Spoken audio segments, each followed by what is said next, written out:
Твоят растеж плаши по-слабите. И ако се чудиш защо определени хора изведнъж изчезват от живота ти, погледни в огледалото. Когато започнеш да работиш върху мечтите си, някои хора не просто изчезват. Те направо се изпаряват. Защото твоя хъс докосва техните несигурности и им напомня за всичко, което те самите отбягват. Да работиш върху мечтите си изисква смелост, отдаденост и дисциплина, без гаранция за успех. И когато ти си готов да платиш такава висока цена, не се очудвай, че тези, които не могат, се отдръпват. Но не защото те мразят, просто не могат да понесат, че ти растеш по-бързо от тях.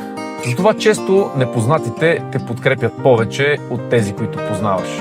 Непознатите не помнят старата ти версия, а виждат само човека, който си в момента, и това ги вдъхновява. Запомни, не всеки, който върви до теб, е готов да върви напред.